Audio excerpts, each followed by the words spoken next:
নমস্কার বন্ধুরা, আজকে মম কিচেন থেকে জয় মন্ডল বলছি। আজকে আপনাদেরকে আমি আলুর চপ বানিয়ে দেখাবো। বানানোর জন্য আমি এখানে 1 পোয়া আলু সিদ্ধ করে নিয়েছি। এখানে আমি একটা বড় আর একটা ছোট পেঁয়াজ দিয়ে দিলাম।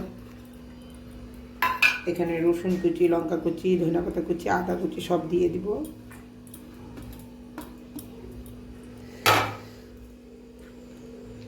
পেঁয়াজ, শুকনো লঙ্কা, জিরা, মৌরি ভেজে নিয়েছিলাম, একটু দিলাম এর মধ্যে সেন্টের জন্য,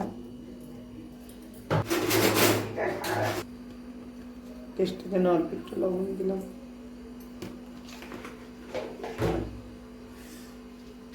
হলুদ দিলাম,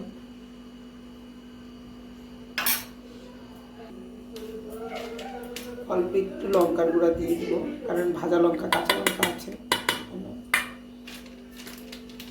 জিরা পাউডার অল্প একটু, ধনিয়া গুঁড়া, সবগুলো ভালো করে মাখবো।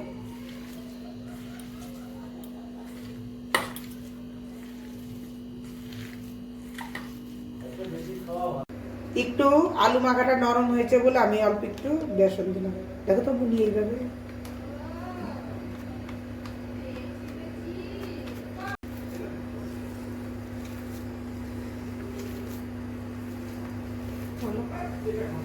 এভাবে আমি মেখে নিলাম।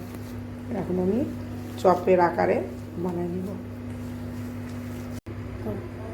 এখন আমি আলুগুলা হাতে নিয়ে এভাবে গোল গোল গোল করে একটু চ্যাপটা চ্যাপটা করে নিব।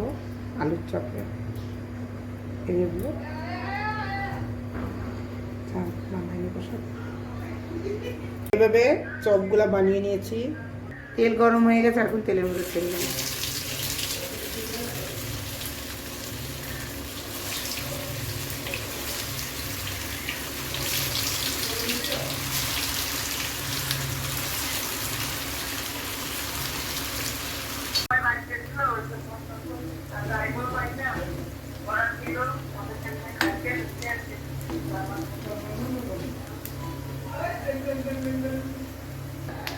আমার ভাজা হয়ে গেছে, এখন আমি নামাই নেব।